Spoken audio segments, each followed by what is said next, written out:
Berikut adalah organ pencernaan dari unggas.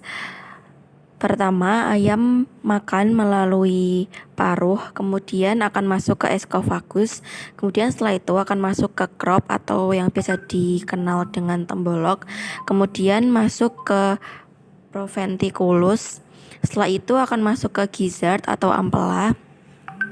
Setelah masuk ke ampela akan masuk ke dalam usus halus. Setelah masuk ke dalam usus halus akan terjadi penyerapan. Nah, di usus halus sendiri akan dibagi menjadi dua bagian, yaitu di sekum.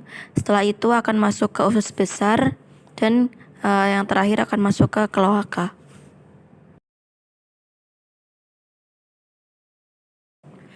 Hidung merupakan respirasi eksternal dari ternak unggas. Nah, hidung juga menjadi tempat keluar masuknya karbon dioksida. Setelah itu, udara akan masuk ke dalam laring. Laring itu adalah suatu katup yang akan membuka dan menutup ketika unggas bernafas. Kemudian akan masuk ke dalam trakea. Trakea adalah suatu jalur seperti pipa yang berfungsi sebagai tempat jalannya udara.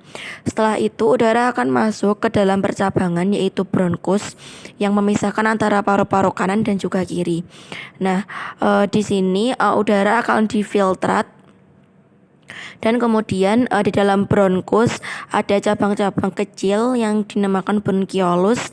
Di dalam bronchiolus ada cabang-cabang juga yang dinamakan alveolus.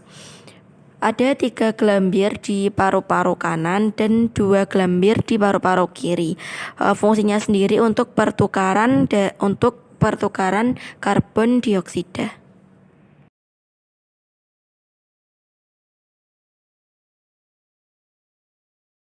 Nah, berikut adalah organ reproduksi dari unggas jantan. Nah, di unggas jantan sendiri terdapat 2 testis.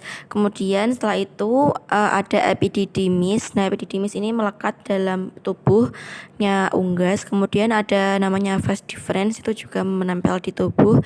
Kemudian yang terakhir ada kloaka.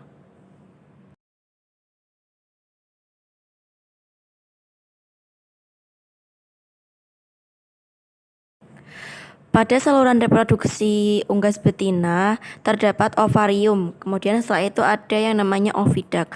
Nah, oviduct tersebut dibagi menjadi 3 bagian, yaitu infundibulum, kemudian magnum, dan juga isthmus.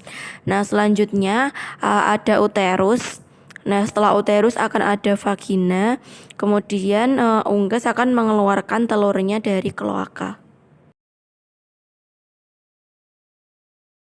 Penyakit yang dapat menjangkit unggas dibagi menjadi 4, yaitu yang pertama penyakit viral, yaitu penyakit yang disebabkan oleh virus. Yang kedua penyakit bakteri, yaitu penyakit yang disebabkan oleh bakteri. Yang ketiga penyakit mikal yang disebabkan oleh jamur. Dan yang terakhir adalah penyakit parasit, yaitu penyakit yang disebabkan oleh mikroorganisme parasit.